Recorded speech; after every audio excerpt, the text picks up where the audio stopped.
futures this morning are flat ahead of the Fed's decision this afternoon. One of the big focal points in this afternoon will be the dot plot and whether or not central bankers still see three rate cuts before the end of the year. We want to bring in Omar Aguilar. He's Schwab Asset Management's CEO and Chief Investment Officer. Omar, it's great to see you here. So my question to you is, we have been talking so much about the dot plot right now and what it signals. The last issue we got, central bankers saw three cuts before the end of the year. How much does that matter to the equity movement that we'll likely see in reaction to the dot plot? Well, good morning. Normally, when we see Fed days, we tend to see a lot of volatility going into the close to the announcement around 2 p.m. and today, and after they make the decision and after they make the announcement, a lot of the focus is really just on the language of what the Fed might signal.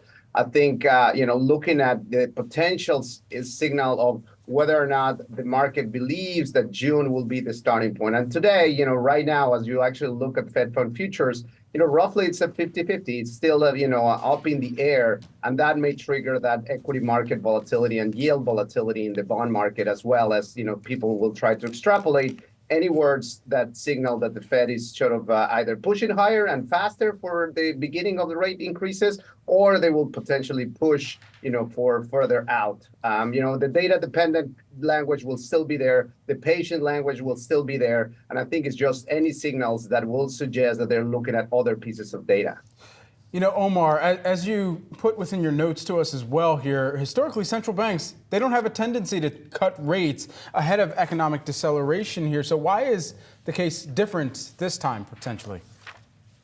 Well, the historical high levels of inflation that the Fed has been, looking to reduce is certainly a very different path of what we had. And a lot of that obviously is related to the pandemic we had in 2020 and the supply chain disruptions that we had. So I think the big trade-offs that the Fed is and other central banks are trying to do is the sticky inflation so hard, and therefore we need to be more patient and try to keep these high levels of rates for a little longer? Or do we think that there is a risk that we're going to push the economy into recession? So far, the economy seems to be incredibly resilient, and a lot of the inflation data seems to point out that it's all coming from the services sector. Now, what that means is that supply chain disruption that we saw back in 2020 and in 2021, has completely gone away, and therefore what is left is that service section inflation that the Fed continues to, be restrictive about. Now, what is the big trade-off is whether or not that real Fed fund rates that is very high right now, it's something that potentially have an impact on GDP growth. Omar, when we talk about the calculus right now about the risk of a recession, there was a Bank of America survey out earlier this week talking about the fact that not as many people are anticipating that we will see a recession. If, in fact, we do see the Fed, though, reduce the dot plot to only two cuts before the end of the year, how much will we see that risk rise here for a recession? Do you see it making a material difference? Well, there is a clear signal in many cases that the Fed tends to be late to any decisions. And in this particular case, the Federal Reserve seems to be incredibly data dependent and goes data by data. The big part of this, it comes down to both consumers and labor market.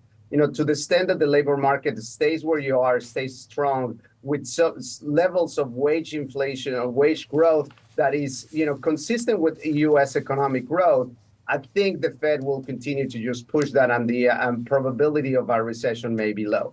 However, if we start seeing like a pickup in potential inflation numbers, mostly through services, whether it's through wage growth or whether it's just consumption, a big part of what may happen is that the Fed will probably need to be faster in terms of cutting rates, which will probably be a signal of a recession. And remember, in many cases, the Fed tends to just go faster in reducing rates when recession is almost here or it's already at the time of the recession, meaning in many cases they're late. So in this particular case, one data point that is important to point out here is that we have seen an increasing in productivity, which is great because that's usually not inflationary and tends to actually support economic growth. And so at this point, Omar, what is the strategy play that you would implore to many investors out there. I mean, there's some crowded spots in this market right now, whether it's long tech or whether it's kind of short China equities, or for some out there, it's long Bitcoin. Where are you telling clients and where are you identifying some opportunities outside of the most crowded trades? Well, when we look at everything we just discussed about the monetary policy cycle, when you see where the economic cycle is going, we clearly have all signs that we're on the last phase of the economic cycle. I think the bigger question that we continue to try to get a sense from the market and from central bank officials is whether or not we're going to get into the soft landing. And I'd probably say Fed officials are in that particular task of trying to just hit that soft landing that we all, been looking for. Yes, the word of the recession and the risk of the recession is much lower now than it was, even a year ago. But overall, what we're going to continue to encourage our investors is to think about this as an opportunity to position themselves and position their strategies for the next part of the cycle, which is when the economy recovers. And what that means is, continue to position yourselves away from, the typical, sectors and areas that do well through the recession or through the soft landing, and then position part of their portfolio towards the recovery. And that means cyclical sectors, that means going into energy, goes into materials, going into financials, and areas like small cap, where you can actually see they're lagging from the mega caps, as they probably do well whenever the economic recovery starts in that next phase. Omar Aguilar, who is the Schwab Asset Management CEO and CIO. Thank you so much for taking the time this morning.